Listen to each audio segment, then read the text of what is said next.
Ben. That's a very good question. Hello, everybody. Welcome. It does sound a bit echoey. Yeah, I noticed it because it was saying that my... is it? Oh, actually, I know what I've done. Hang on. Is it what? There we go. It doesn't sound like you've just had a Raspberry Sambuca. So behind the scenes, if I leave it where it says default microphone, this one, it sounds like shit. If I change it to just saying this one, it's fine. I don't understand why that is. There we go. Yeah, okay, right. We're back. Hello. Tech issues aside.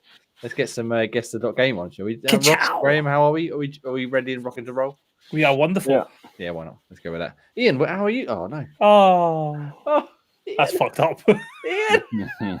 That's fucked up. Oh, 2 weeks without internet. I feel so bad for him. Savage. It's the provider you're with that did it, Jay.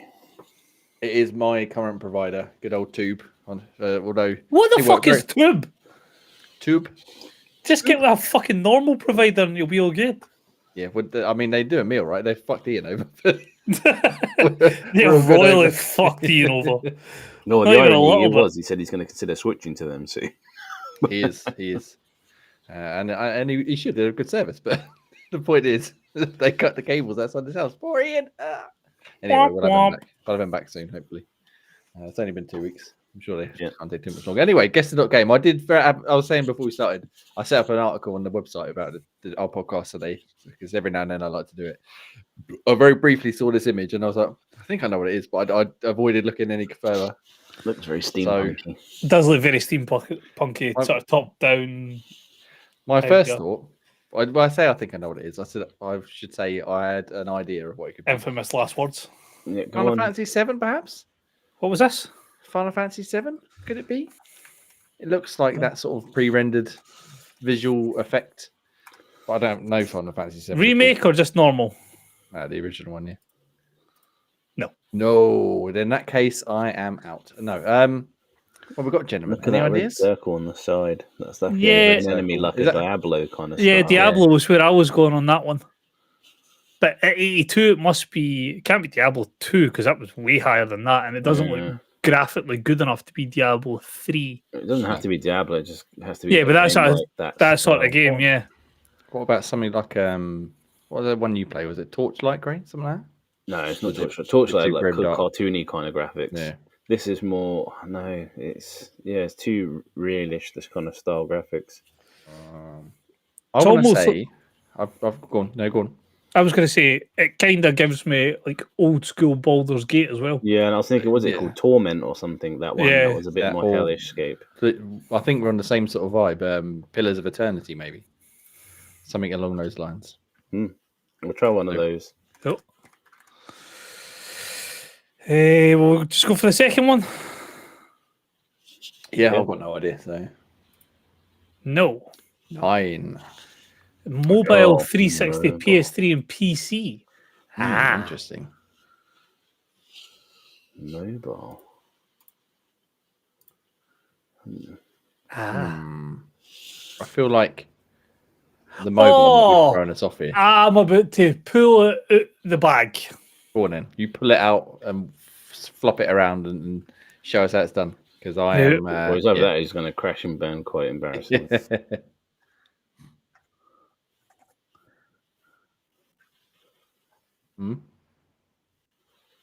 Oh no! What one was it?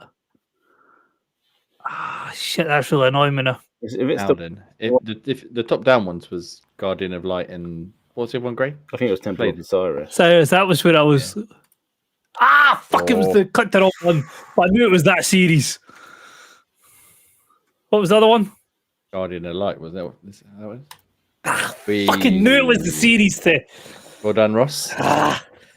Well done. Let's have a look at the rest of them. I mean, we'd have got on that one. I would have hoped so. Yeah. Yeah. These were like the isometric. You play them co-op. Yeah, they were really good. We played it briefly, Jay. Yeah, I played it. I played. That's why I remember it because I remember being that guy there. Yeah, no, me too. It was like Lara Croft and the guy like Imhotep from like The Mummy Returns. So that's why I remember it. Really good games, to be fair. Yeah, they weren't too bad. Yeah. Did we finish both of them? I don't remember. We definitely finished one of them. Yeah. I can't even remember which one it was. Crystal Dynamics. Gee, what else do they do?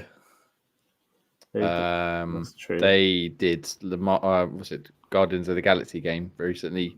The one that that's shit the something bed. else really good as well. Yeah, the one that shit the bed. The Marvel Avengers, or whatever it was, the one you played, the Marvel Live Service one. Maybe I'm being a bit too high on them, but Gex the Gecko, I believe, was Crystal Dynamics. Gex is fucking awesome, so it could be Gex. Gex in the bin. But mainly Gex is fucking awesome. You can Gex in the skip. Games. It's coming back. It fucking should. Yeah, and then you can get back in the skip. Gex back in the bin. Gex is coming back. Croc is coming back. We're fucking laughing now. Pandemonium. They did like Shadow of the Tomb Raider in that as well. They were part of that. Yeah, they did all the reboot trilogy. Yeah. And no, that's what it is. They're doing Perfect Dark. They are helping out on Perfect Dark. That's where I remember them for being something recently. Yeah. So Chris, good work, everybody. Mainly Ross there pulled it out, and then we flopped out the fucking Tomb Raider. Sorry, Lara Croft. Oh, God, yeah, light. Yeah, okay. Did anyone you ever play the Lara Croft Go? Like the ones they did? No, the Lara Temple Croft, Run and something else. No, they were like puzzle games. No, they were like isometric puzzle games where you it's almost like sliding puzzles, I think. So you could only move certain spaces, and then the enemies would move, and you had to sort of work your way around them. I think they were very well regarded. I never really played them, but the fact you said Lara Croft Go, it made it sound like Pokemon Go. You just go around, just spinning Lara Croft in a circle, hunting ancient temples and augmented reality, hunting outfits for her to wear. Big T-Rexes just running at you. Ah! Go on those triangles. The triangles were fucking lovely triangles. They were the best triangles. The choice. Well done, lads. We've guessed that game. I feel like we needed Ian's help there, though. I feel like we'd have got it too.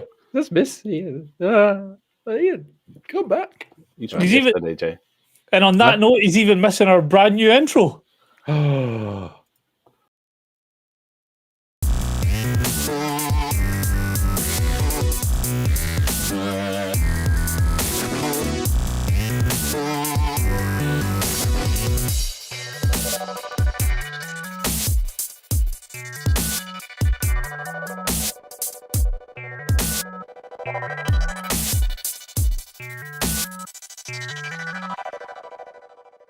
Hello, good evening, and good welcome to Xbox Tavern's X-Pod Tavern episode 170th on this wonderful Sunday evening. I'm Jamie, and this week I'm joined by the one and only MPV Graham. Coming in, MPV Graham. Good, hello.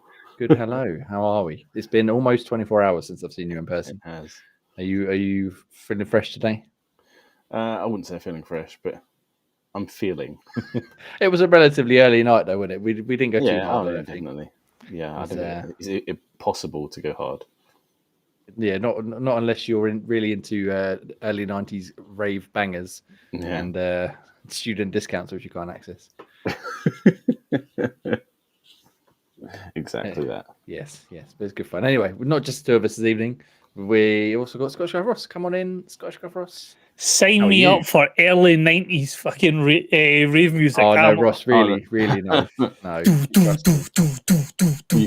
You have to enjoy it with dishevelled looking mid-40-year-old people. Oh, yeah. While 60-year-old people perv on the 40-year-old people. Yeah, we were definitely the youngest people in there, and we are now 40 years old. So it was not the most lively scene we've ever seen. But still, it was good fun. We had a few beverages, bit of a laugh.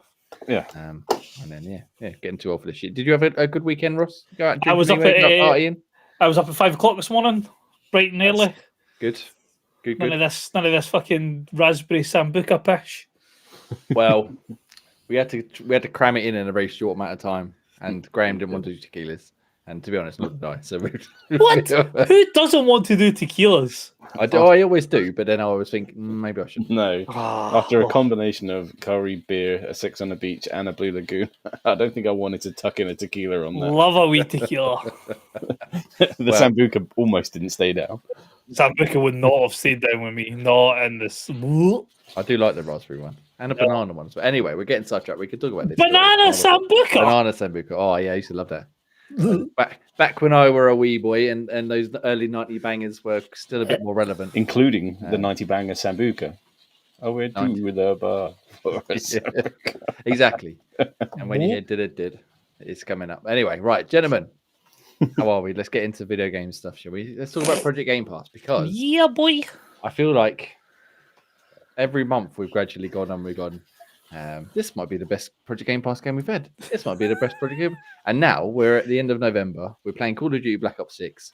And we're all having a fucking great time. I feel like this might be the best Project Game Pass game we've had this year. We're doing only multiplayer games this year. If you're not familiar, pick a game from Game Pass. The first Sunday of every month-ish, we stream it. And we play it. Sometimes we play it once and then we go, well, we might play a little bit here and there. This one, we haven't stopped playing it. Pretty much haven't stopped playing. Me, us three, and Pete played on Friday night. This is just gone. I ended up playing some at stupid o'clock last night when I got in after being out all night. Isn't Ian enjoying it? With Pete. Ian is in spirit enjoying us talking about it and telling him how good it is and how much fun we're having while he can't play with us. He's enjoying blopping. I'm having a great time with it. I think I passed level 51 earlier on, which is probably the highest level I've ever achieved in a Call of Duty game. Not because I'm necessarily particularly good, just because I played a lot of it. But yeah, we've been having a great time. Ross, tell me, multiplayer Call of Duty. That was fucking fantastic. Is it your bag? It is, yes. I don't think there's. I don't think there's one game mode that I've played on it that I hated. Like there's some that are not as good as others, but there's none that are actually like dread coming up. I will preface that with the fact that I have cut out the ones that we don't like because that could very well be why I've enjoyed them. I forget the name, but there's 3 modes that I've always taken out the playlist because I didn't really get on with them. But anyway, yeah, carry on. So the ones that the ones that I've been allowed to play, shall I say? I've enjoyed all of them. Probably still say Kill Confirm's my favourite. Yeah. I like the bomb defuse one that was very siege like. Yeah. But I think Gray said on last week's show that because it's not a long sit down and wait between rounds like Siege does, then it makes it really enjoyable. Yeah. What I'm trying to think, what other ones we played? Obviously, you've got the HVT, which is quite good. Yeah. Hardpoint. And then I think the only one that we've not had much success with is, it's not Capture the Flag, but it's like is it Domination? It's like 3 different areas. That's the only one we've not had the best luck on. But again, it's still a good game mode. I'm not great at that one, but I have a way of now making it a little bit more fun for myself. Smoke left, right, and centre. You would have thought Snoop Dogg was in the house when Graham. You'd have thought what was happening. Yeah, there was smoke everywhere. It was hilarious because you were smoking. I think me and Pete were throwing flashbangs. It was just no one could see anything, and it was just fucking blowing fire for. That was like a fucking old school 90s rave. Fucking flashing lights, smoke machines everywhere. Yeah, and people just falling over left, right, and centre. But I think as we said, Kill Confirmed, I think it's definitely my favourite mode just because of the hectic, mad dash for the dog tags that are sitting out in the open and everybody's just fucking dead firing shit left, right, and centre. It's because it stops the camping side of it. Yes, it does. It does. Even if, as you said last week, I think, Gray, there's a lot of people who still don't quite seem to understand the concept of picking up the tags and just run past a big bunch of them in order to try and kill someone. It's like, pick up the tags on the way. Pick up the tags on the way. The fuck are you doing? I've got to get more from you, Graham, because historically you're not a first-person shooter fan. But you've actually joined us in pretty much every game we've played so far. I mean, I'm not massive FPS, mainly because I'm not the greatest at it. But I mean, this one is a little bit more balanced for sort of newbies as well, providing they don't get put into a lobby of some sort of legends. But yeah, it's way more fun than I thought it was going to be, and way more sort of, I guess, inclusive. Whereas before, unless you knew kind of maps, then you just stood no chance. But because of the fast respawns, because of the smaller maps, you can't really kind of camp anywhere. So picking the best spot that's only a small choice. And because you see where you get killed from, you know exactly where those turds are hiding as well. So you can't stay in one place for too long. Yeah. So it just lends to trying to make the game a bit more accessible. So that's probably why I'm getting on with it a bit more. And yeah, it's just that it's super responsive, and Yeah, it's just a bit more fun, providing you get some sort of balance to the lobby. Yeah. Which we have had 99% of the time. There's been a few games where it's been a bit lopsided, but Yeah, I because it's think no for the fun most if you part, just it's pretty- rinse them, and it's no fun if you're getting completely humped. It's Yeah. where you get a tight old game where the ones where we won, like the seed one at 6-5, it was to the Yeah. last one. Those Yeah. ones are like proper intense, and it's where you get the most fun out of it because it's a real balance fest. But yeah, it doesn't always the case, but more often than not, we've had kind of decent-ish games. Yeah, and it's in terms of, like you said, in the balance, it's not just that game mode, like you said, the bomb one. All of them, like up to 250 kills in 250 points, whichever mode that is. The scores generally tend to end up 250 to 240, 245, like real Close. tight games. And it's sort of back and forth the whole way. It's not one team necessarily just absolutely wiping the floor of us and sort of taking over stuff. It's I think it's probably the easiest like Call of Duty to get into, like you were saying, for people who don't normally play. Yes, It still seems to have a lot of stuff to get into if you are like the hardcore player. Like there's obviously lots of perks and kill streaks and stuff you can unlock if you really play and get into it heavily. I unlocked, I can't remember, it's like a LAB or something, like a rocket like barrage, a kill streak, and I managed to unlock it. I've managed to achieve it the other day finally. And it fucking just absolutely destroyed everybody. But it was that sort of good balance of I managed to get it and unlock it. It wasn't like super easy, so I couldn't just be doing it every round all the time. And even the people who do keep getting the choppers and that, it seems to be in the games where it's not quite as balanced where their choppers come out. Otherwise, you don't really tend to see them very often, I don't think. That logic I don't understand. That seems reverse to me. It's sort of, oh wow, you've killed loads of people. Let's give you a way to kill them even more by giving you a helicopter. It's like, do they need this shit? It's the people that are getting humped that need a bit of a balancer. Yeah, I suppose it is a reward, isn't it? You've well done. You're doing well. Here, have something fun to play with for 30 seconds. Do they need it? Do they really? I suppose it would be a bit counterintuitive if the people who are losing suddenly got the missile strikes and everything. It's like, hang on a minute, they're doing shit. Why have they got the good guns? Because they're doing it. It's sort of nothing worse yeah. than sort of getting losing miserably and then just going, oh, now the helicopter just keeps ripping me to part as well. Yeah. So I was bad enough I was getting shot every time, and now I've got this to deal with as well. It's just you're down in the dumps. Let's just completely just finish you off. But I think a lot of them there's a way to counteract it, either hiding inside, or you can even shoot down a helicopter gun. With a fair amount of firepower, but you can take it out. But yeah, I'm just having a great time playing it. I've played a little bit, especially against Pete earlier on today while I was in between, like dropping my kid off at clubs and stuff. And yeah, we only had 3 games, but it was just like I could sit here all day. I've got to go and pick her up now, but I could quite happily just sit here and carry on playing.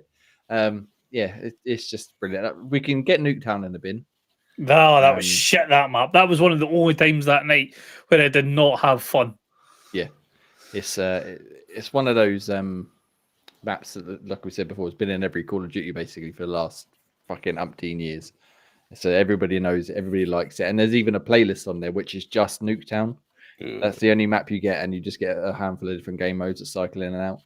Fucking not pushing that button for shit. But the rest of the maps, I think, pretty decently designed. This one we're watching now, like the airplane hangar, it seems pretty fair and balanced. We did play on, it's called the Pit, the one like the minecart one, underground mines one earlier on.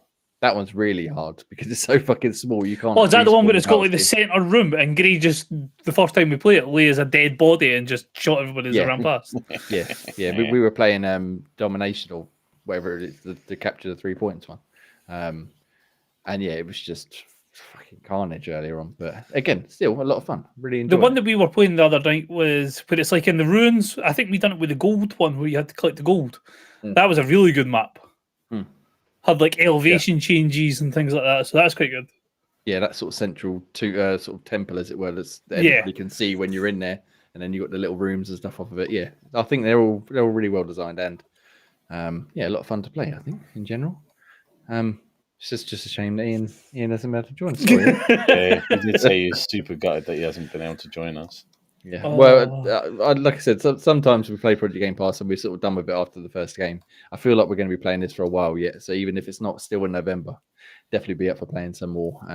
And I might even prestige in this one. You never know. I've never prestige before. I don't know what the level is I've got to get to, but I feel like we're making some progress towards You it. keep saying that word. I don't know what that means. That means you're one of these sort of players. If I'm perfectly honest, I don't really understand it either. He But gets a from wee what I icon next to his name. yeah, you get a little icon and you basically reset yourself. So you start again in like unlocking all your perks and upgrades and stuff. But I think you get to keep like a certain like buff Name on a or register. Yeah, basically, yeah. Yeah, you never know. Might do it. I probably won't, but I might do. But this is the closest I've ever been. And it's probably the closest I will ever get to do it.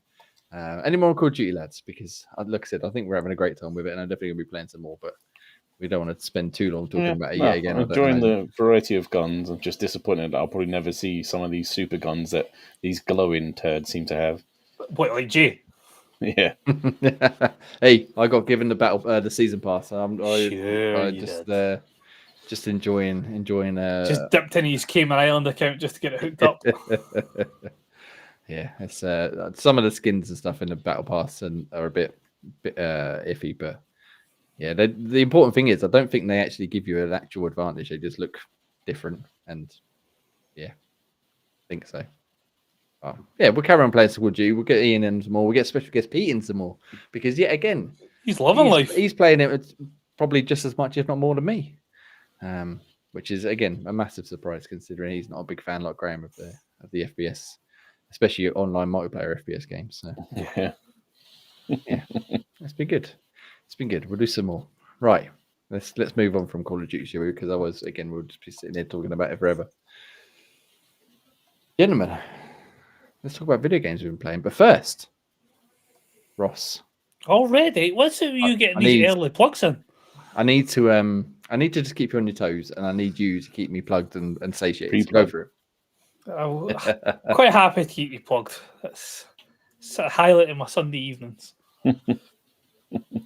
Insert a coin, promo code XPXTVRN will get you £5 off orders over £50, valid until the end of this year. If you want to get a wee Christmas present in, that's a good wee plan. Jay still hasn't bought the beanie that he keeps on saying he's going to buy, has he?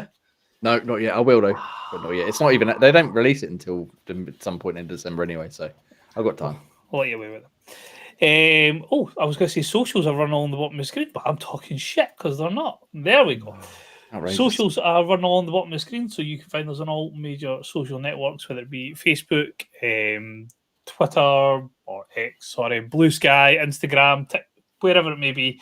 You'll find us at Xbox Tavern or at Xbox Tavern Official. Written reviews can be found at xboxtavern.com. Jay will have a list of those later on in the show. CD Keys affiliate link. If you want to support the show, then you can do so by clicking on the affiliate link that I will put up on the screen just now. It doesn't cost any extra, but it does give us a wee kickback if you spend any money on the site, whether it be games, DLC, EAFC coins, anything that you can think of and you can buy in there. That gives us a wee bit of help with the show. Apple and Spotify podcasts. If you want to jump over and leave us a wee review, 5 stars would be greatly appreciated. And last but by no means least, we are YouTube partners. So if you want to support the channel with your hard-earned money for the low price of 99 pence, you can become a member of the channel, which will get you access to our After Dark, which is just various different sort of shows where we shoot the shit. Doesn't necessarily have to be gaming related. It's just another chance to hear our lovely dulcet tones. Indeed. Thank you very much, Ross. I feel plugged and ready and raring to talk more video games. Seeing as you're already talking, Ross. Yes. Come on, get out of the way. Come on, let's do it. Is that so you can just kick me off and like mute me? Tell me all about your Football Manager network save and how well. Wait. Oh, which way around is it? Bristol. Brighton. There we go. I was going to say Brighton, and then I chickened out. Blue and white. They play the same colours as the Tractors boys. There you go. That's how you should remember it. I've forgotten about the Tractor boys as well. Much people's chagrin. So the season has just finished. We are in the pre-season doing our friendlies. As we were discussing last week, the title was always heading back to Supergate for Bristol City. So they've wrapped up their third consecutive title. This would have been 10 in a row, apart from their one blip season that I managed to pick the title from them. Champions League final FA Cup final was between Brighton and Man City. Brighton secured one trophy for the season. That was managed to put the money spending, oil grabbing bastards to the sword. The Champions League final was between Brighton and Bristol City. So me versus my friend Graham in the final. It was an absolute fucking classic. Back and forth throughout the whole game, extra time, and just an absolute great final. Bristol City probably had the best of the game, but Brighton had the better of the chances. Couple of goal line clearances, a few mad dash scrambles, but it was sealed by an absolute pile driver for Bristol City. So I think they scored in the 116th minute of extra time. Fucking gutted. It was heartbreaking. You sounded defeated in your tone there. I was devastated. I was expecting to lose going in, but when you get that late into the game, especially when you equalise in like the 88th minute to take it to extra time, I was like, oh, this could be it. And I had a gilt edge opportunity where goal went in, I'm fucking top off, running around the office, and then it got disallowed. That would have won me it. But this is football. This is why we love it. This is why we love it. Take our clothes off and go running around. Damn right. Another Champions League trophy for Bristol City. Sat back, looked at my team and thought things need to be changing. We can't keep falling away. So cleared out about 15 players from my squad, brought in the best part of about 600 million in transfer fees, and I just went tits and spent about 950 million pounds. Ooh. So I've signed a couple of players that I had sold. Not something I'm a big fan of doing, but I need them in the places. I thought I could win with the kids, as it said, but they're not quite at the level yet. So I brought back a couple of the big guns. Stole a couple of players from Bristol City. Negotiated a good couple of deals to get some players that they were thinking of moving on. So £950 million later, we'll see how the team lines up for next season. But as I said in the last show, Villa, who spent the best part of £1 billion last season, are well on their way to spending a very similar amount this season. They've spent, I'm just trying to think, probably spent the best part of 500+ million in the transfer window already. The scary thing is they seem to be buying all my rejects. So we went through their team earlier, and in the last 2 windows, they have signed 10 players that used to play for Brighton. But they're all starters for their team now. So I don't know if I've made a fuck up and probably should have kept these lads, or Villa are just desperate and thinking, well, they've been near the top of the league. Fuck it, we'll sign their ex-players. Mate, I mean, half of one, it could be one of it. Who knows? Maybe. So we are about a third of the way through pre-season. Both teams look like they're favourites to compete 1v2 for the league again, but Villa they're giving us something to think about. They certainly were giving us squeaky bum moments up till Christmas this last season. I think they finished something like 6 points behind me in the league, so they fucked it near the end, but could be entertaining to see how the villains do this season. I mean, it could be. Will it be? Who knows? Time will tell. Well, thank you very much for that update. I have, unless Graham's got any questions, no, we'll see if Jay can remember which team you're actually playing as next time. Yeah, I've only got a mug to remind them, but Yeah, well, if you could just have that mug permanently in frame. I'll do the whole podcast like this. Yeah, exactly. Yeah. I obviously pay attention each and every week, and I listen intently, and I understand everything you say. But yeah, so basically, just wait till I give you the blog that you need to put up on the website, and you have to go through it and proofread it all. I ain't proofreading it. It goes to houses. I think the first season's almost 1,000 words. Or 10 seasons. We're 10 seasons in. Well, I look forward to You got this, Jay. pretending I read that at some point in the near future and putting it up on Xbox.com. Thank you very much, Ross. Thank you very much. I do enjoy your Football Manager. You're so into it. I I am. don't know if I'm into anything as much as you. I am you're into that. so wholeheartedly into it. Like spreadsheets just consume my life. Like this is like just to give you an answer, just to give you an Never say idea. that Like sentence. this is what I'm working through. That is A, a lot of colours, B, a lot of numbers, and C, fuck me. Gee. What? We like it. We like spreadsheets. Spreadsheets can't go wrong with spreadsheets. Everything's factual. Yeah, spreadsheets are the way forwards. So from now on, we're going to be in our Spreadtavern.com. Yes.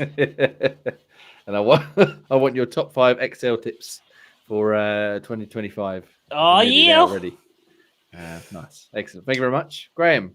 Yes. Graham. Should we keep the football train rolling? You can do. Oh, that doesn't sound like it was a positive week. Let me that didn't sound optimistic. Tell me about your AFC journey and what's your best pool? I wish there was a pool that was worthy of being Oh the best pool. no! There's another gotta be a mediocre offering. The only sort of half decent one I pulled was a team of the week, Solanke, but he's still not going to make like the first 11. But I did get one of the promotions again. It's called FC Pro, the latest one, and I managed to get Redondo in the American League for that one. He's an Argentinian player. Redondo? He sounds like a Pokemon. He might as well be a Pokemon, but yeah, he's a midfielder in the American MLS League. But yeah, these pro cards are a bit meh, but I get one. So if you even get a promotion card, even that's sort of a half win, should we say? Yeah. Fair enough. But guess what, Jay? Go on. Thunderstruck's coming back. Oh, you better be. Come on. If you're going to get a Thunderstruck Kaka this time out, I'm going to be sorely disappointed. I haven't got any icon yet. Although a Thunderstruck Redondo would be pretty close, actually. That's what I'm likely to get. Nice. But yeah, it was just because they've done like more sort of patch releases to try and fix the things that seem to be annoying people, but it's still not right. It's still not there. It's some of the movement in the attack is infuriating. Some of the pass is just so rogue. I've never seen it so rogue in my life. Whereas like he just threw bullet there and he's through onto goal. He said, "Did you mean that guy right back with the centre line?" No, I didn't fucking mean that guy. Don't kick the ball all the way back there. That really doesn't help me. And yeah, it's almost like, oh, you're not good at the game. It's like, no, I've played this for years. It's never been as weird as this. And so this weird. is why I play Spreadsheet Manager. Yeah. So If things go shit, it's my fault. the only sort of consistency is sort of the rush one. I mean, that if people play it properly, that game mode is still kind of fun if people are all in. But if people are all in, you still get your stupid sort of rubber banders who are just sort of walking upwards like an idiot. But yeah, I'm still not there. So I'm still trying to keep up my team, sort of building it up to try and be sort of consistent. And sometimes I can sort of hold my own if the passes go the right way, but sometimes it just goes completely rogue. And then, yeah, you get your opponent sort of doing the gritty on you as well, just to really kind of rub it in that they're beating you. So, yeah, I'd rather just lose because I got beaten by sort of good goals. A lot of them seem to be a stupid ricochet that happens in FIFA games where you ping it at someone, they deflect it, and it deflects perfectly like a through ball that just sort of sets them off on a run. And it's like, no, this never happens in real life. Why has this happened 3 times in one game? Kick it against their leg, and it goes bring, bounces right back to their player in the perfect position. It's like, just the super ricochet. I feel like they're just mugging you off at this point. Once you got your Thunderstruck Redondo, you'll be fucking laughing. Don't worry. I believe in you. I believe in you. He's got this shit. Yeah. But no, still not fully comfortable. I can sort of hold my own, but it's still, there's some of the gameplay is still not right. And I have a feeling of sort of they've really had a massive drop down of sort of players and stuff. And there's a lot of moaning about it online with different sort of pro players and streamers saying, "What is going on?" And they keep showing clips of this stupid nonsense that keeps happening, where the goalie just tries to kick it out and just whiffs it straight to them for a goal. It's just annoying.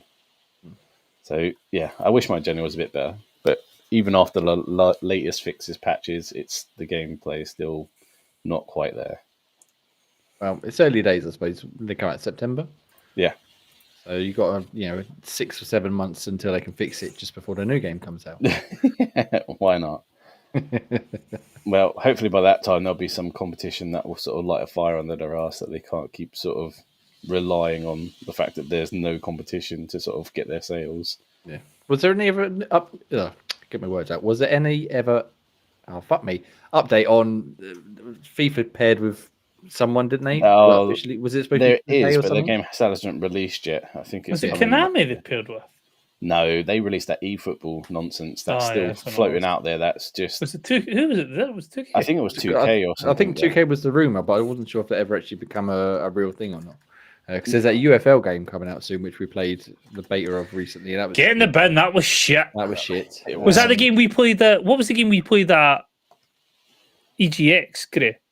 I think that might have been that one, Oh, that was fucking horrendous. Yeah, but then that was still in beta. It wasn't sort of the full kind of game. Even still, though. And the eFootball, the Konami one, like you're saying, fucking shit. Although I suppose it's got better. It has got a smidgen better, but they're not releasing a new game. They just keep fix updating whatever it is and just doing sort of live updates to it all the time. Yeah. And there was one coming out soon, I think. I forget the name of it. I want to say Maximum Football, but I think that's actually an American football one. But there's one coming up from like an independent developer, and their whole pitch was if EA tried, they could make something this good, and they would just we're just doing everything that EA don't want to do in terms of just focusing on the on the pitch action. None of this microtransaction bollocks. No Ultimate Team, just a game of football. But then how do they make money? Well, I mean, just selling the game, simple as that. But I can't remember the name of it. I've had a few emails from them. It's gone quiet in the last few months, but there's that coming up soon. But again, that's not an official FIFA thing. It's just some people who I think it was one of the original creators of Sensible Soccer or something was behind it as well. Oh, I love about Sensible Soccer. So they had a bit of sort of heritage. Anyway, thank you very much, gentlemen. Football, Graham. Any more football before I cut you off? No good. More. Right. Okay.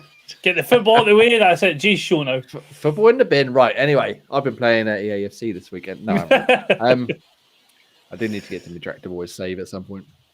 I'll start it again. I've still been playing. Fucking hell, Red Dead Redemption. What a fucking game. I finished it this week, and Ross, are you going to play it? I am. In okay, fact, then no spoilers. Steaming just now. No spoilers, but I got to the end, and I knew everything that happened. I remember the story and stuff. I just enjoy playing the game because I like the way it plays. Got to the end, and I was still. It still got me a little bit by the time we got to the end of the game. I finished it. I thought I got the Undead Nightmare DLC. I'll wait for a little bit for that because I think it was like a year or so in between the original releases of both games. So I'll give it a few weeks. I'll play some other games and I'll come back to Undead Nightmare. And then today I started Undead Nightmare because I've got no willpower apparently, and I had nothing better to do. So yeah, I started Undead Nightmare. Really, really good game, and I will probably carry on playing it throughout the rest of the week and get it done. It's quite short apparently. It's only about 7 hours long. I thought it was a little bit longer than that. But I'm sort of taking my time doing all the camps and helping all of the random civilians, having a chat with people where I can. Not that you can chat with people, obviously, very much. But yeah, Ross, I can't recommend it enough. If you've not played it yet, like you said, get on Red Dead. Don't play Undead Nightmare until you play Red Dead Redemption because, you need to do it that way around for reasons much that will more become faster apparent. than the second one. But that's not saying much. It is, but I think that's only because the world is so much smaller. Like Red Dead 2's map is fucking huge. Red Dead original map is quite large, but it's surprising how quick you can get from one side to the other on horseback. Yeah. Whereas Red Dead 2 takes fucking ages to get from one side to the other. Now you can see where the problem is. Why didn't they just keep that the same? Yeah, well, I don't know. I feel like Red Dead 2's map had a lot more to do than see along the way. Like Bigger isn't always better, Jay. No, but yeah, great game. Anyway, Red Dead Redemption, highly recommend it. Out on PC. Like I said, I just finished it, and Undead Nightmare comes with it, which is fucking bonus. You can get in there. Graham, I'll go back to you quickly because we were talking about this game last night, and I have installed it, but because I started playing Red Dead Redemption Undead Nightmare instead of I I haven't actually started it yet. So you've been playing a game called Liberty? Liberté, yeah. Liberté. Yeah, this game is a real roller coaster of what the hell. And it really sort of throws you into the deep end, and it doesn't really kind of give you any kind of aid to get you out of it.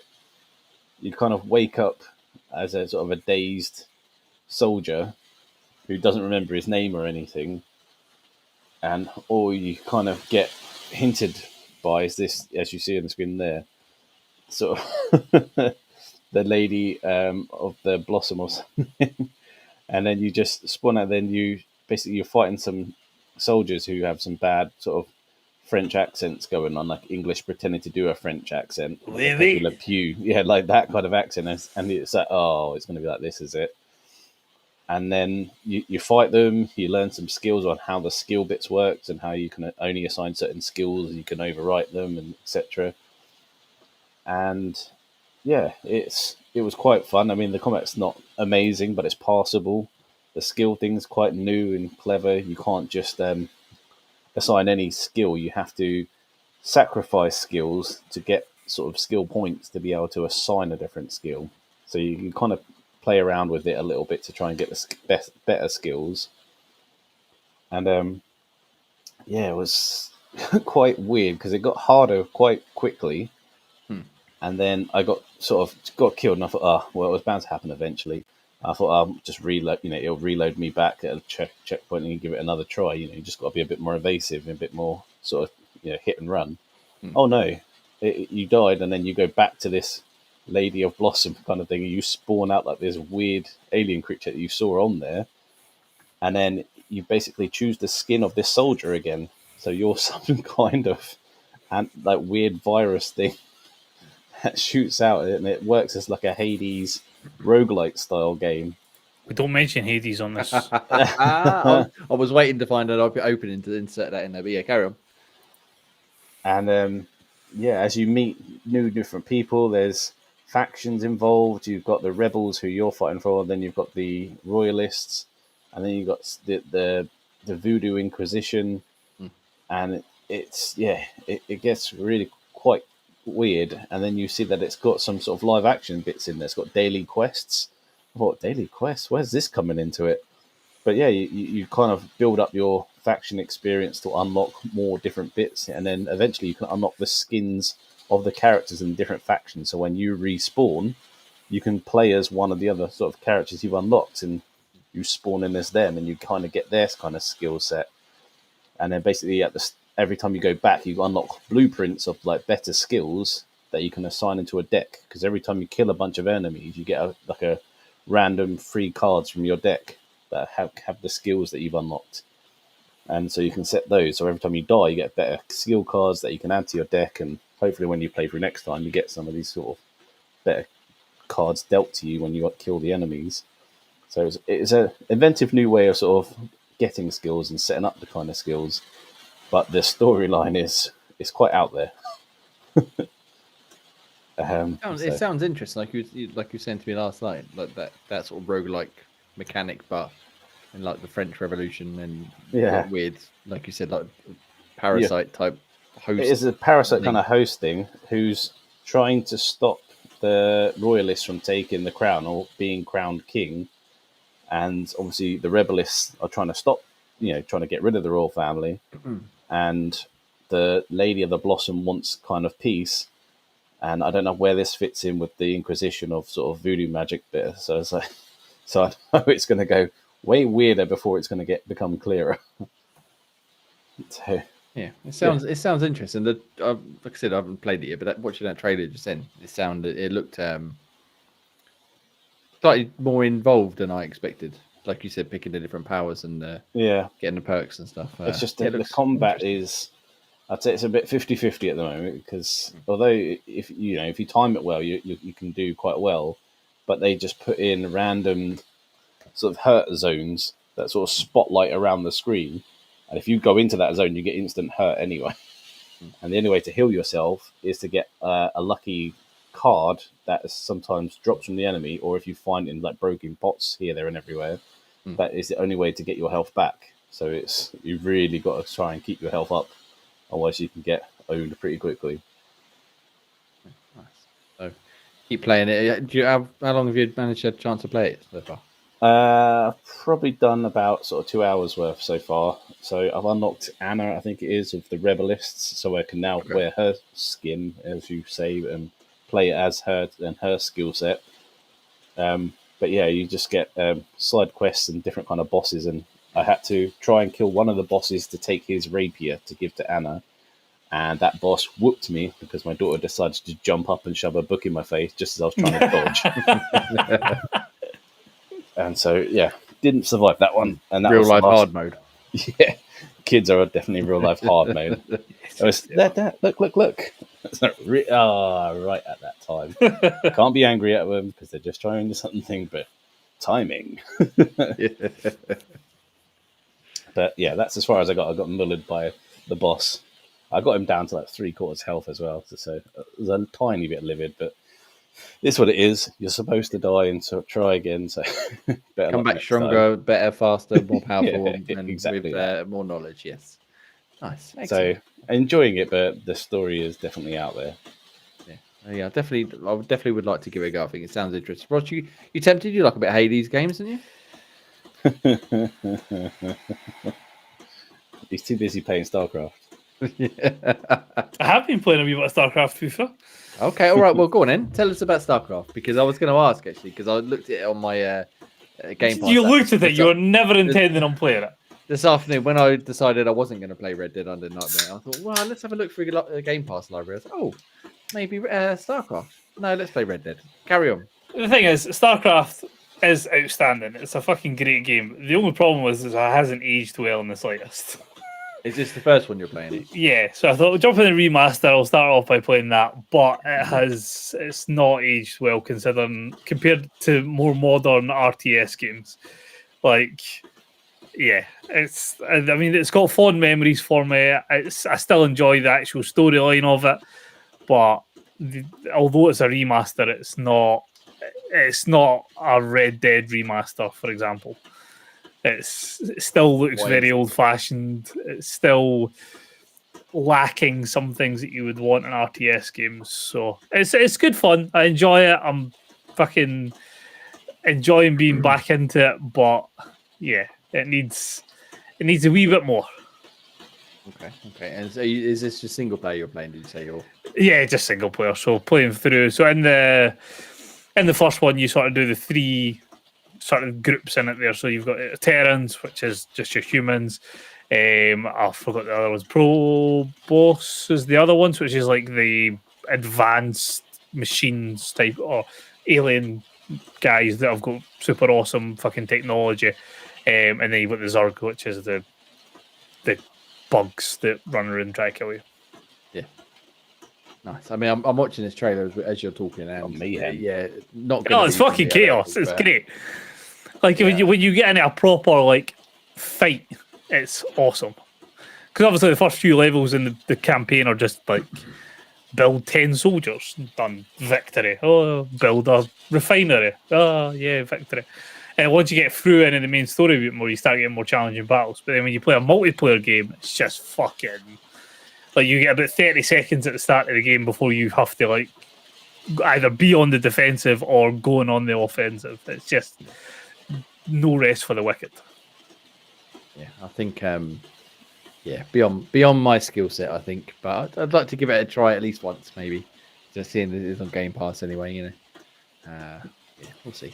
So excellent, StarCraft. Oh, actually, before I move on to another one, has anybody else? Has anybody been playing Stalker? Ross, I assumed you would have played it by now. I haven't. No, I've not had a chance to play it. I've barely been at my Xbox much this week.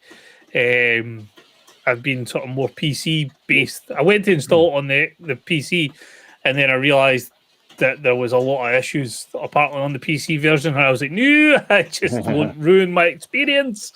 So I've got it installed on the Xbox with chunky boy updates. I just need to sit down and get a chance to play it. My wife is working from home this week, so I've lost all access to the office, so I might just have to begrudgingly play the Xbox instead. Yep, that sounds like a plan. Graham, I'm assuming it's not been on your playlist just yet. No, although I did enjoy some of the failures of it at the moment. It said someone got stuck in the door and I can't get through anymore because you won't be out the way. There does seem to be lots of bugs. There is no bugs. It is game of the year. Shut the fuck up. Yeah, it could very well be. I did install it on my beefy laptop here. It took up most of my hard drive space that I had left. It's a fucking massive file. I loaded it in. I think it was on high settings, not even like particularly like crazy. It was like a fucking slideshow. It took forever to load. It fucking chugged along. I couldn't play it, so I ended up uninstalling it. I've got it on the Xbox, but I haven't got around to playing it yet. But I don't know how much of that was my laptop being able to cope with it, or how much of it was a game just not working properly. Not entirely sure. But yeah, I will give it a go on the Xbox because it seems to be getting some love, despite the fact that there seems to be a lot of problems with it as well. Lots of reviews in progress when the embargo dropped, rather than scored ones, which is always interesting to see. But we'll talk about a bit more about that later on. I guess the only other game really that I've got on my list, which isn't actually an Xbox game, but it was an interesting little indie game on Steam, which I got sent to check out, called Once Alive. It's like a post-apocalyptic. It's a walking sim, but as I play this trailer, see if you can see sort of the issue I have with that distinction, because it makes it look a lot more exciting than it is. So it's by a single developer whose name I'm not even going to attempt to pronounce because I don't want to butcher it. But apparently he quit his job 3 years ago and just started making this game. And here we are, three years later, he's released it on Steam. It looks really nice. It's using Unreal Engine 5 and MetaHuman for these characters you can see on screen now, Daniel and James. And they look really good, like pretty realistic. The animation lets it down quite drastically in terms of being pretty basic, and the lip syncing not matching up whatsoever to the voiceover going on. But the gist is the world's gone to shit. There's been a massive pandemic. Sounds familiar. And what it's done is it's created not zombies as such, but it's made all the animals have like a really like hyper version of rabies. And so they've basically just killed people. People have died from this disease, as well as the animals attacking, like, crows, dogs, fucking any animal at all. It's just fighting, they're eating and killing people. And anyone who gets infected dies. And so Daniel and James are like the last two survivors, they think. But then they realize there's a place, much like in Walking Dead. If you follow the train tracks, there's a village where people can go and like reconvene and sort of look after each other. Daniel goes off to the village, James stays behind, and then he goes, actually, maybe I should go with my brother, seeing as the only other person I know that's still alive in the world. I should probably go make sure he's all right. So he gets to the village, and then some spooky shit goes down. It starts off really strong because you get there and you sort of crest the hill and you see the village, and like they're setting up the backstory of any animals you see might kill you because they're all infected, they chase you down. You might have to use like stealth or just simply outrun them. And as you turn the first corner, like a murder of crows chases you into this house, and get a little bit of a run on, and you're like, oh, that was tense. And then it never happens again for the entire game. It's the only moment of danger at all. The only time I died in the game was at that point, which I think is because it's the only time you can die in the game.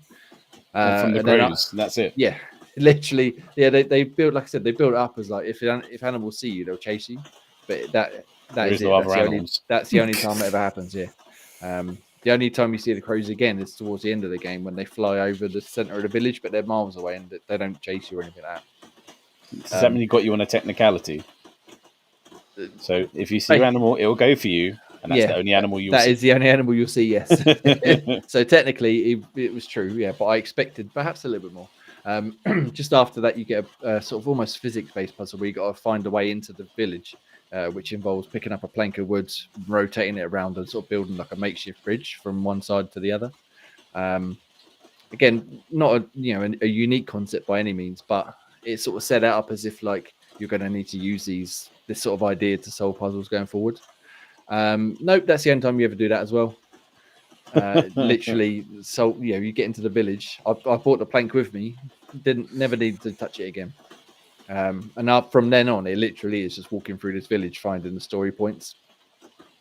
There's maybe 2 very easy puzzles to solve, but yeah, otherwise you're going from house to house in this village, finding the clues. Every now and then you'll get like an apparition appear where I think it was, I suppose you didn't play Eternal Threads, but like the ghostly figures will appear and they'll fill in a bit of the story as to what happened or where the people are or whatever, because everybody's vanished from this village, obviously, as you'd expect.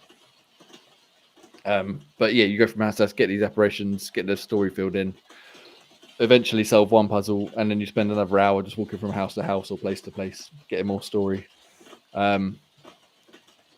Yeah, it's hard to be too harsh in it because, again, it is their first game that they've made on their own, just completely from scratch.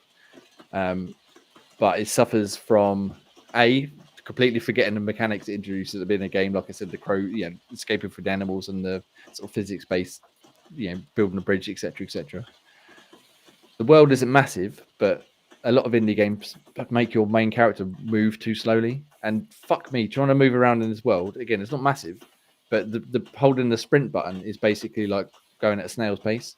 So not holding the sprint button, you barely moving. It's so frustrating, especially when there's large stretches in between like points of interest, and just want to just have a little bit more pace. Come on, just fucking move on. It's the end of the world here, mate. Come on, fucking. And again, like it sort of builds up the promise of stuff to do, and then it never actually delivers on it. And even in the story, like there's a sort of a cult type aspect to the village itself, and it does look a bit. Everybody, I'm going to slightly spoil it because it's an interesting story, and nothing else is in there. I am going to. Well, you've mentioned walking sim and stealth, so you've ruined more for me and Grace. But what are you stealthing from if you can only see one crows once? Exactly, yeah. So the idea is that everybody joins this village. They have to sign a contract when they join in that says that when they reach 59 years old, they will kill themselves or be killed, whatever so that they can. They don't sort of drain resources from the community, and also there seems the scientist they have there thinks that their blood is like a way of a cure. So as they die, they then drain all their blood and try and manufacture that into a cure itself. But there was never any explanation as to why 59 years old specifically, and what sort of cure they were trying to make, or why they thought that was the right cure, other than being like, well, I don't know, give it a try. Fuck it, see what happens. That I might have missed something, but yeah, it sort of left a lot of threads unexplained. Because no one wants so any old ass blood. 59 is that's just dry of old ass. It's but I enjoyed it in terms of like the actual world building, like the setup to it is a really interesting idea. I thought because of zombie apocalypses and pandemics and stuff have been done to fucking death, but the way he set it up. It was quite interesting, like the initial opening section. It's just a shame that by the time we got to the end, it just petered out completely.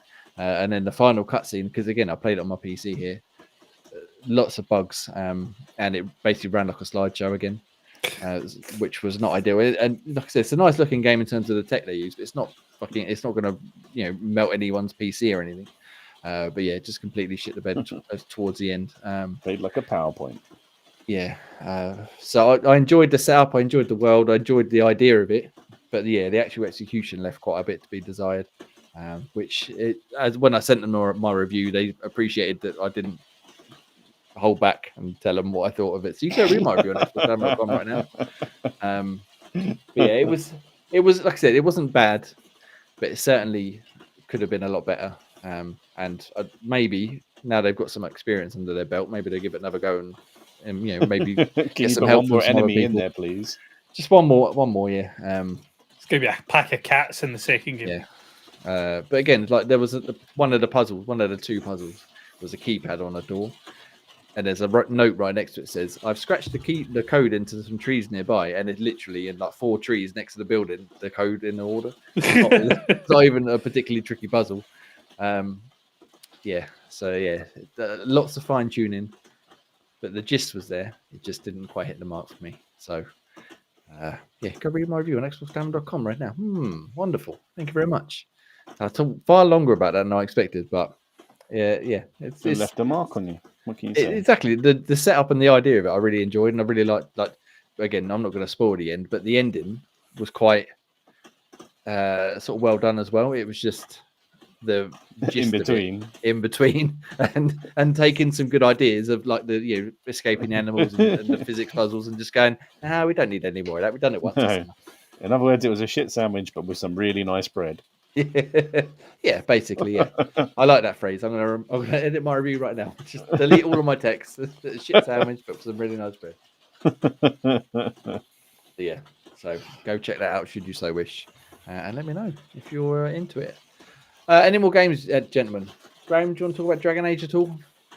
Well, there's nothing more I could add than what sort of I haven't already. I'm still churning my way through it. I'm about 70 hours in, still not anywhere near the end. I haven't hit that sort of prelude to the end bit, so I'm just storming on through it, and yeah, still enjoying myself. I've managed to sort of super boost my kind of rogue's sort of firing ability, so I'm doing sort of good 2k damage every time I can whip off a headshot, and I'm using the others to either slow down time or take attention, so it gives me that bit of time so I can keep getting headshots in, so it helps. My only kind of concern is that is just trying to get all the kind of missions done in order. I just wish they had a level next to sort of certain missions so you know which kind of order to do some of them in, so I didn't keep going too far ahead and going and fighting a boss that's too far levels above me, so you're in a slog that you either have to take a good sort of hour to fight, or you just go, fuck this, I'll reload and just come back to this later when I've leveled up a bit more. But the story's still pretty good. I'm loving all the different companion stories. And now that Pete's told me who his love interest is, I might have to change mine just to mix it up a bit. It annoyed me. I was hoping he was going to say someone else, but no. Who did Pete go for? He went for Nev. Who were you? Was that who you were going for? Well, I was playing them all on until it kind of got to the bit where you had to make a decision. And so I haven't made that decision yet. So Balar was on the hook. Tash was on the hook. Nev was on the hook. Tavern wants to be on the hook. I keep trying to say, let's not go there. And but yeah, so I hadn't made my choice yet. Oh, even Harding wants some as well. So had all 4 of them on the hook, but I just hadn't made any kind of decision yet. So you've been swayed by the fact that Pete's went for Neve. Yeah. Well, I just mix it up. So I was going to aim for Bellaria instead. Oh, well, I went for Harding. So there you go. You're sorted. Yeah. See, I just want to keep it fresh and try someone different. So fair enough. Very nice. You got to spread. You got to share the love, haven't you? Exactly. I don't know why I decided to make my 7-foot mage go for the dwarf, but you know, it's your weird kink, maybe. Hey, she's got the ability to work nice rock hard things. That's what I'm saying. Yeah. Well, if it makes your decision any easier, Gray, my current romantic interest is the title screen. That is literally as far as I've got. Yeah. Well, it's just a proper time absorber, and if you keep trying to sort of get to these kind of chests that are here, there, and everywhere, that I've got a little kind of puzzles to try and solve to get to them. Oh yeah, that was my gripe. Bless you. The super rare weapons on there are surprisingly cack half the time, unnecessarily cack. What ones? Well, one is the bow, the red bow, the the red ones are meant to be like that. That's what I found as well. But, so it's like the red ones are like a give and take weapon that pissed me off. But I understand. I've got 3 of them assigned because some of them they give off super perks, but that red one is the bow is like the worst one. I had I've got 20 arrows due to like different setups. I was like, I can reload. They do super damage, and it's like, But if you would have that red bow, you get 1 arrow, and it takes longer to reload. I was like, well, that completely fucks my character if I do that. So let's not equip that one. It's like what's the one I've got? It was a mage for like my spell blade, and it doesn't do any damage, Yeah, there's a sword that does that as well. but it does like all the different elemental damage. But Yeah. it doesn't do any physical Yes. damage. That's what one I've got. And the other one was it does very low damage, but every time it applies a bleeding stack, Yeah. you can go up to like 8 stacks. So you can do a lot of damage over time, and I've got an extra armor bit that does extra damage to bleeding damage. So like if you balance it out quite well, you can actually do can properly make a beast. Well, I suppose it's good because it allows you to then try and make a build that's complementary of it. Definitely. Because then you build your character, your companions around that as well. If they get sort of do extra damage against bleeding, or they can cause bleeding as well, or boost you, it's clever that way. So you can play around with the weapons and the characters to sort of try and get your most out of it, or just try different styles because you can reset the skills and try it all again. So yeah, there's a lot to be had about various like mixing it up and trying different ways. But it's just I was just so annoyed because like the puzzle to get to that red bit was a bit of a ball ache, only to find out that it was cack. That was the annoying bit. It's like sometimes you beat this super hard boss and you're like, oh, now I get to get in the super chest. Oh, it's a red weapon, wicked. Oh, it's not wicked at all. No, it's shit. It's like you don't want to go through that. That was an ordeal. It was a proper long, like 20-minute fight with this bloody boss because he was like 7 levels higher, and then just to get something like that was infuriating. But yeah, I'll bear that in mind when I eventually get around to playing it. Yeah. At some point. Don't just. Why fight do these you sort of- not play big RPG games? You play the shitty ones like Dragon's Dogma, but you won't play the fucking good ones. Yeah, I'm with you on that one. That was unnecessary for that to be the one that took your Fucking Baldur's Gate, great game. Fucking Veilguard, great game. And you're just like, nah, mate, I'll just stick to my shitty running simulator with the occasional fucking dragon and ogre that shows up. I did get halfway through like a Dragon, Infinite Wealth, which I need to get back to. That was a good little RPG as well. Yeah, that was decent. I can't wait for that next one to come out, and the pirate one as well. Oh yes. Yeah, look forward to seeing some Samoa Joe goodness. Yeah, I saw that in the intro as well. Pop out Samoa Joe. We had to get him in there. Anyway, thank you very much, gentlemen. That's all the games I think we've been playing this week. I'm pretty sure this week, at least. Yes, but there's some interesting news, right? There is some interesting news. Do you see what happens to be one of the games in the interesting news? Yeah. Yes. No, Dragon's Dogma's not in there, is it? I don't think. Ooh. What did that? This is another example, and I'm just throwing it out there of me predicting the future because I said if it was Play Anywhere, how great would it be to be able to take Baldur's Gate 3 wherever you wanted to go? And what did they launch? They launched Baldur's Gate 3 Pass. So basically, everybody gets access to Baldur's Gate 3 now.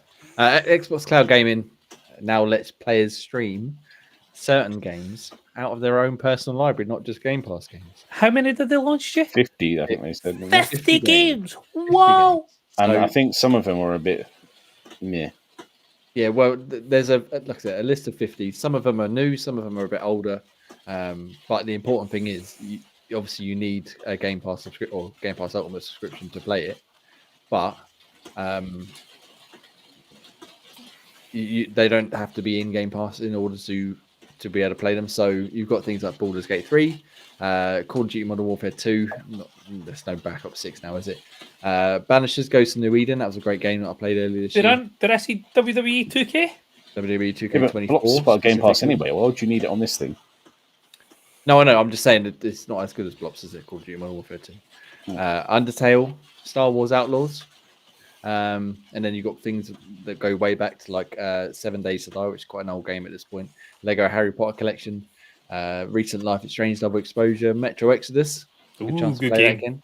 that again. Again, obviously, you have to own these games. But if you do and you, for some reason, can't get onto your console, now you can just sign in on web browser. Is it mobile? And I don't think it's TVs. actually on. Yeah, and TVs. It's not actually on the console yet, is it? In terms of like you could just No. cloud game stuff. Obviously, you can use What? the browser. Why would you want to Why cloud? Why would you want to cloud stream it if you own it on your console?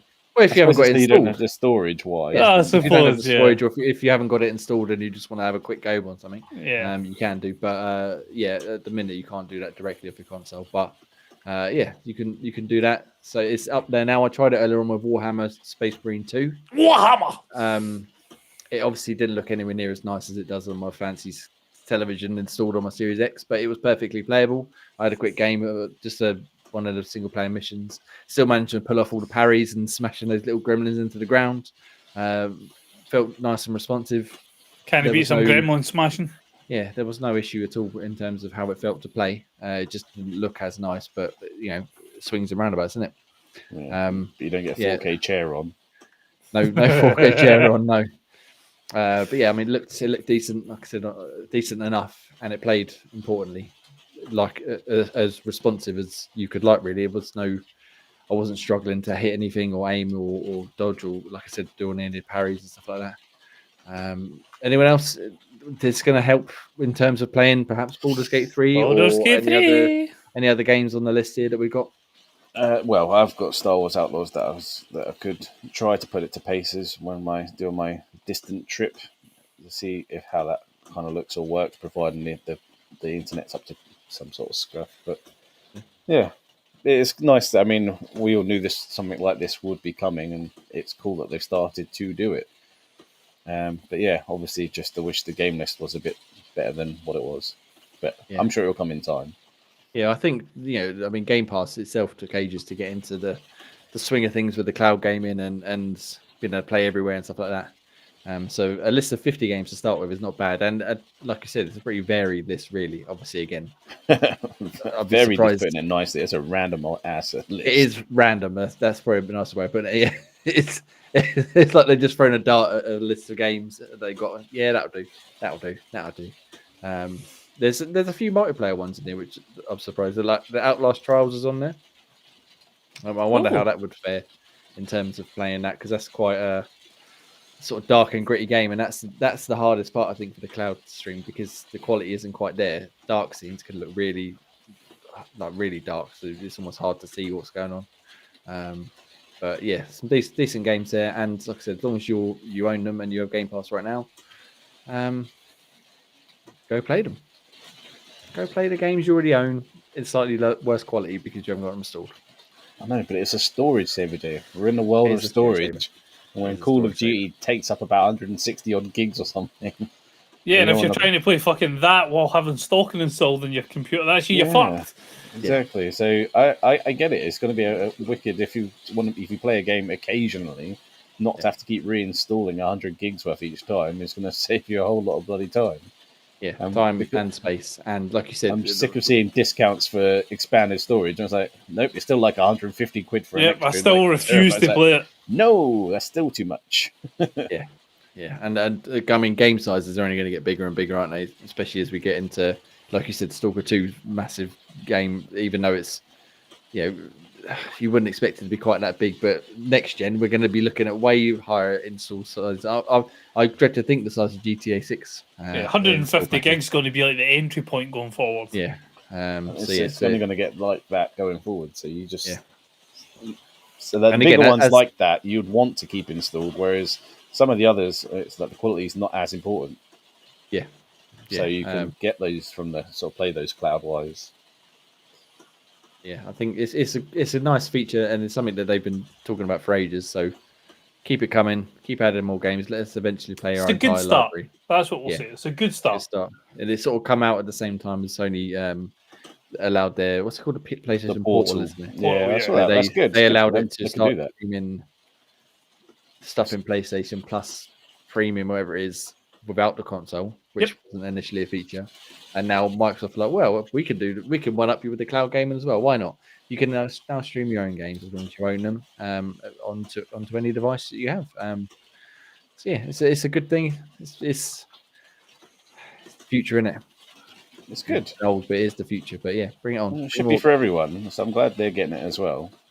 Yeah, and the fact, like you said, obviously the gaming hub on like Samsung TVs and that now. I saw it on my one as well. I accidentally clicked on that one thinking it was my TV thing, and it wasn't. It was the app that was on my TV. Yeah. So, I don't want to play cloud on it. Done that many times. and now you have, just that many more games you can choose from to play. And it's like Stadia, but better. because you can also play them on a console should you want to. You don't just have to be cloud gaming, at least for now, anyway. Yeah, so good stuff. Bring it on. Keep it coming. They obviously sort of coincided with Walker coming out and Microsoft Flight Simulator, which I have actually been playing Microsoft Flight Simulator. Did you manage to play it? Yeah. I managed to get in. I left it a couple of days after the sort of issues they were having. I mean, I flew over my house. I flew over Florida, second home. And then that was it. I installed it. But I was surprised how small the install file was, actually talking about the install size, because I think totally it was like 27 gigs, something like that. That's not too bad. Yeah, whereas last year's one was fucking massive as well. But that's because it basically is entirely cloud powered. So it installs like the base game and some certain assets. And then as you fly around, it streams it all in. So you have to be connecting it into that, obviously. And yeah, it does all of the heavy lifting as you're playing rather than installing the entire world's map on your console and being like, well, I'm only going to fly over one small section of my house, of my country, sorry. But as you said, they were having some massive issues at launch day anyway. They've acknowledged the issues and they say, well, it's a great launch day. We want to know. We know a lot of people are frustrated. We are really sorry. We want to apologize. And they made a video to explain what was going on, supposedly. And they said at the very beginning, when players start, they're basically asking a server for data, and that server is going to catch it. And the database, it's a very big database. There's a cache, and the cache is currently getting saturated. And they've done tests simulating 200,000 users. But at launch, obviously, there was a lot more than 200,000 users trying to get in at once. And they're trying to fix it. They're working on it. Like I said, it worked all right for me when I did play it. It just, I think a lot of people were a bit disappointed that they couldn't jump in and start flying around straight away. Anyone else playing it? Ross, you strike me as a Microsoft Flight Simulator. I haven't done it yet, just because I got terrified with the whole seeing the horror issues of day one. So I've not done it yet. And like I say, I didn't realise the install file was so small, but because I've got things like Baldur's Gate, Stalker, fucking Blops all installed on the Xbox, there is limited space at the moment. So I will need to free up some space, maybe like Fortnite or something, and give it a wee go. Yeah, it surprised me, like I said, how small it was, but it works. When I played it, it worked well enough to be able to just have a quick fly around. I want to try some of the missions because they got like an actual career mode in this one where you do different. Yeah, because you'd be like a fire, like a helicopter, like distributing like the sand and the water and stuff. I've seen that. That was quite cool. Yeah, all sorts of stuff, and like doing like the signs and out at sea rescues and like you said, crop dust and all sorts of stuff you can try, which might make it a bit more interesting for people who aren't necessarily looking to get into the sim aspect of it. The whole immersive side of it. Yeah, Graham, that would be you. Obviously, you're not a flight sim guy, I should say. No, I am that's what you think. He's got a Thrustmaster set up. Yeah, I do, but it's not for flying. Yeah, so I mean, Project Game Pass for December, pretty easy pick there, I think. Really. Oh yeah. We'll have a little multiplayer fly. Oh, we could do like races. Who can get to like a certain part of the world in the fastest time? We could do. I did use the Red Bull. Who is that going to be fun watching? Like, I didn't say it was going to be fun watching. I just said it'd be quite cool to have races. That's all I said. I'm not sure it'd be fun playing either, but we'll figure out. I used the Red Bull like stunt plane earlier on because it was the fastest one I could have access to. I think. Fuck me, that thing. It's not a plane. It's just like a ninja star, just spinning around in the sky. It's crazy. Yeah, no, I crashed it, so I gave up. But yeah, I mean, yeah. So the issues were there. If you're trying to play now, you can get in hopefully a bit easier. But yeah, so Star Wars Outlaws, Graham, you was mentioned you might play that while you're off to the wonderful land of India very, very soon. I am. Yeah. And just for you, I feel like this is perfect. Not only can you cloud game stream it now, because you own it, but they're going to remove most of the game's instant fail stealth objectives in a forthcoming update, which means that should you get spotted, it might very well be out by now. When was this news story come out? 21st. So this was a couple of days ago, so I think it's coming properly. But I think they said they made it easier, so it didn't sort of do that. But yeah, so they're changing it so that if you get caught now on most of the missions, instead of failing you'll just get into a fight like you were asking for. Yeah. Rather than having to sneak back in. I think there's some missions where they will require you to sneak in, but most of it can be turned off at least, so you can just get into a gunfight and fuck people up rather than getting caught out. Does that please you? I imagine it does. It does, because nothing like so bloody stupid fucking instant fail stealth nonsense. But it's just some bases have an ATT bloody set inside the base, and as much as it's fun to sort of try and fight those pissing things, I don't think they die. So you have to kind of get in stealthy through some of those bits. But I think it's just some of the stealth bit was goofy as well. It's like, as I was mentioning the Call of Duty, the smoke where I just clearly was invisible. It had bits in there where you can hide in the grass where clearly your head's sticking out, and the stormtrooper's like, "Where did they go? I can't see them." It's like you can literally see the guy's face. Sounds very on point for stormtroopers, though. Yeah, I know. Oh, that's a weird bit of grass over there. So never mind. But that's literally what it was. But yeah. They say here that our first step in expanding player choice is removing forced stealth from almost all quest objectives. It doesn't mean that sneaking is no longer a viable or even preferable. It just wasn't done very well. Yeah, it's not like before. Like stealth games, you had the visible cone, so you knew where the kind of the enemies were looking at, so you could try and help avoid it. There's nothing like that. You get the sort of Metal Gear Solid, and then they go investigate kind of thing. Must have been the wind. It just can easily quite switch from that to sort of being red, and then you're seen, and then fight, and then trying to get out of it so you can go back into stealth kind of mode to get to where you need to. But no one likes that, so I'm all for increasing the likelihood of gung ho. Love a bit gung ho. Yeah. So nice. So yeah, if you were struggling with Star Wars Outlaws, forced stealth and insta fail nonsense. Now, well, hopefully soon at least, you shouldn't be bothered by that anymore. No, well, that's what I mean. It's just finding time to get back to it. I think I will finish that one because I did quite like it. It's just better games came out at the time. But now, you haven't got stealth, so now it might be a better game still. And it was all right. Like I said, it was kind of all right, but my thing was just too much stealth, sort of. But I mean, she's supposed to be a rogue, so I get it, but it's just I don't like it. That's fair enough. Well, let us know how you get on, especially with the cloud gaming side of it. 2 for next when you're back. From your trip, you got a double whammy to test get into. It out. Yeah. Ross, I feel like this one's going to be more for you certainly. I know Graham's interested, and I'm quite keen on this. Avowed. Yeah. Lots of previews. Yeah, no, I'd like to look at that as well. We didn't get a chance to check it out. But we're too cool for that sort of stuff, aren't we? We'll wait our turn. It's all right, no worries. But yeah, so lots of outlets got to play Avowed. A couple of hours, the opening, a couple of hours. Character creator.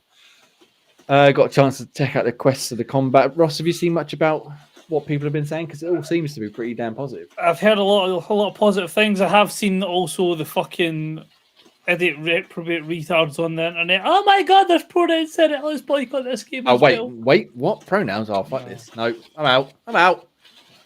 Fucking wankers.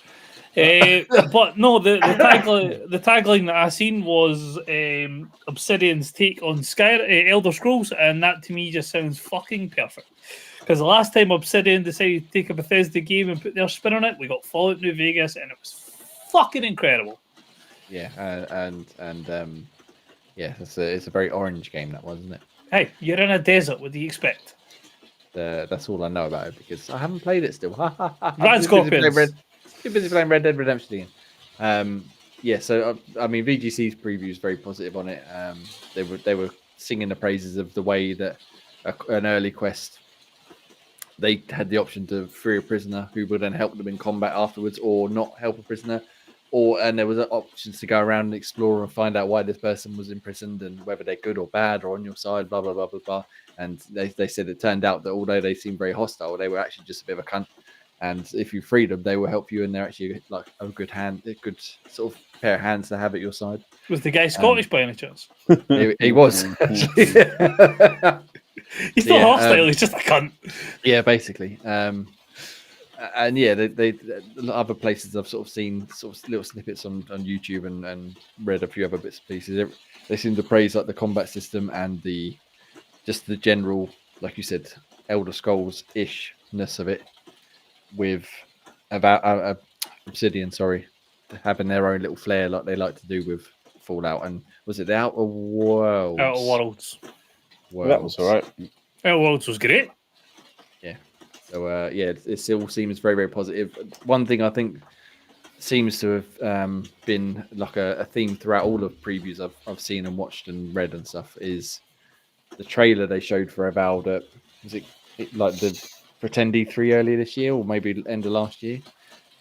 It really didn't sell it very well in terms of it looked really basic, but everybody's come out of it saying like that trailer didn't do it justice. Like it's a hell of a lot more fun and a lot more in depth than it looked. And now they want to play the game, which is out in February, March 27th. March. But as they say at the end of this article here, you got Civ 7, Kingdom Come Deliverance 2, Assassin's Creed Shadows, Like a Dragon, Pirate Yakuza in Hawaii, and Monster Hunter Wilds all coming out around it, which might mean that it might miss a few eyeballs, but it is of course also on Game Pass day one. So we'll certainly be playing it, that's for sure. But yeah, hopefully it lives up to the put because I love a bit of Elder Scrolls. Prefer that to Fallout. So if Obsidian want to finally win me over, maybe this is the one to do it, rather than Outer Worlds and Fallout New Vegas and stuff like that. But, yeah, looks good, sounds good, very interested indeed, and hopefully, we'll actually have time to play it and not just be like, oh, I've played an hour and now I've got to go play 10 other games that have come out because there's so many fucking games. Yeah. Why is there too many games? God damn it. But yes, I think we're all excited for that, and we'll get Ian's opinion on that. Yeah. If he ever gets his internet back. Yeah. Womp, womp, He's back with us next week. But yeah, so it could be Xbox are sort of they're having a bit of a rocky time of sort of exclusive releases lately. World premiere. Yeah, with Stalker 2 and Microsoft Flight Simulator shit in the bed just this last week, but Avowed previews at the same time being really rather high. So we'll see. Hopefully it lives up to its promise. And then the final one, lads, final bit of news. This is purely for me, so feel free to sit back and relax, but I'm just going to get into it. WiseNet, I think is how you pronounce it. Yu Suzuki Studio. They revealed Shenmue 3. Oh, we lost them. Oh, man. Just as he was getting built up for it. Anyway, so that's why I think we should see more. So 2315 PS4 and PC exclusive. It come out. I'm not going to lie and say it was a great game. It was enjoyable, but it was not the best game you were going to play. But after that, they released Air Twister, which Graham reviewed on XboxTime.com. You can read right now. And in Games, the publisher of that, have announced in this past week that they've paired up with WiseNet to purchase the Shenmue 3 specifically off of Deep Silver, and they're going to be publishing Shenmue stuff going forwards, which means there has to be more Shenmue stuff, because why would they say that? So prepare for the next half hour while we deep dive into what this could possibly mean. So Shenmue. Turn-based Shenmue. Yeah. So, Final Fantasy style battle Shenmue. The obvious answer we want to see is Shenmue 4. Will they announce that? Probably not. Not anytime soon anyway. Could we get Shenmue 3 on Xbox though? Because I would play it again if it come to Xbox. I hope so, very much so, because Sony had a hand in like bringing it back, which is why it was PlayStation exclusive. But that's all by the by now. So yeah, we've got the 25th anniversary of Shenmue and the 5th anniversary of Shenmue 3 coming up. So could we get it? Could we do it? Ross, are you excited for Shenmue 3 on Xbox? No. Ah, shit. Graham. I'm busy. Ask me later. Perfect response. See, you're a true Shenmue fan. I'm very, very much excited to see what they bring out. Whether it is a Shenmue 3 re-release, whether they add stuff to Shenmue 3, whether they actually announce Shenmue 4, or whether they just bring out a fucking art book and call it a day. I don't know, but whatever they do, I'm there. I'm ready and raring to go. Go watch. I'll give them a shout out here. Shenmue Dojo. They've been singing Shenmue's praises since day one. Basically, I think their website's like 24 years old at this point, and yeah, they get deep into what it could mean and more ideas and thoughts on what this could mean for Shenmue. But if they can bring out a final chat, even if it's one more game and we actually get to beat up Landy, I'll be happy. But please, Mando. That's one game. Landy. But yeah, and maybe just remove the training parts from Shenmue 3 because those parts were fucking shit. They're not fun at all. But anyway, Shenmue, yes, please. There you go. That's a big RPG, Ross, that you can play. No, Took it's a big good one. Took me, I don't know actually how long it took me to get through Shenmue 3, but they last a while and they're very enjoyable games. They're certainly not for everyone. Now, I'm not even going to pretend that they're going to be rivaling the likes of. I'll make a Fallout deal with you. or, I'll play Baldur's that Gate when you play Baldur's Gate 3. Well, if it comes to Xbox, we'll see. We'll see about that. Maybe we'll make a trade, and then you can tell me why Shenmue 3 is way better than Baldur's Gate 3. I feel like I might lose that. I argument. feel like you may lose that one. Yeah, well, I'll save my proper thoughts on Shenmue 3 for if it does come to Xbox. But yeah, I'm a sucker for it. Anyway, but let's move on, shall we? Because we could go a long time and I could sit here and talk about Shenmue for ages, but I won't. Games coming to Game Pass. Ross, Ka-chow. we're at the end of the month pretty much, but we've had, as we've mentioned already, a few big games come in. So fill your boots. Tell us all about them. I'll rapid fire. I won't go through where they are and things like that because you've heard it for the last 3 weeks. We've got in this month Botany Manor, Metal Slug Tactics, StarCraft Remaster, StarCraft 2, Go Mecha Ball, Harold Halibut, The Rewinder, Turnip Boy robs a bank. I will preface that saying that they're already in the main Game Pass. They're now coming to Standard, which I know Jay hates. Game Pass simple again. Yes. Go Simulator Remastered, Spyro Reignited Trilogy, Microsoft Flight Simulator, Stalker 2, and the only one that is still due to come out this month, which is coming out on the 26th, is Nine Souls. Nice. Yeah, some decent games there coming up. Graham? Yep. It's not all good news, though, because obviously things leave. These have left. I don't think... They're all left, so that was like leaving. a week Is there ago. much more leaving now? No. I've only, unless you want me to rattle through with the ones that have left a while ago. Tell you what, tell us why it's a shame that Like a Dragon, the Man Who Raised His Name, and Like a Dragon isn't there, because they're great. Yeah. And then also Dicey Dungeons for Goat Simulator on PC, Persona 5, Tactica, and Somerville. Yes, they're all gone now. So tough shit. If you missed a chance, you missed a Womp, chance. womp, womp. Wamp wamp. Although I suppose eventually, if you do own them already, you could play them on cloud anyway. Whoop, whoop. But yeah, so we got some more games. We've got to pick a new Project Game Pass game I was thinking about earlier on for December. We do. We've got to figure that out. We'll figure out in the ether of offline, because apparently time exists outside of podcasts. I don't believe it. It seems to just disappear. Before I know it, we're back here at 8 p.m. each and every Sunday. It just disappears. I don't know where time goes. But for now, gentlemen, unless you've got anything you desperately want to bring up or you want to hear more about Shenmue, I feel like we can wrap it up. Ross is no more Shenmue. No, thank you. Yeah, so thank you very much if you've been watching / listening and you've made this far. You're a fucking hero. We appreciate it. As Ross said earlier on, you can go to all the places and find us. XboxTavern.com to read all our reviews, which I haven't done the list of, have I? I was going to say you didn't do the rest of the reviews. Oh, let me just open my Brave TM browser and then we'll go to #Brave. Hashtag Brave. So we got some reviews up this week. Not too many this week, but we've had enough. So we got fucking hell, Taiko no Tatsujin Rhythm Festival review from Bubba. He gave it 8 out of 10. What? Nice little drum rhythm game. We got my Once Alive review, like I said, on PC. I gave it a 6 in the end. Like I said, it was enjoyable and had some promise, but it missed the mark on some fairly major ways. Soulstalker from Corey, like almost like a roguelike game there as well, or sort of Hades-ish, I think.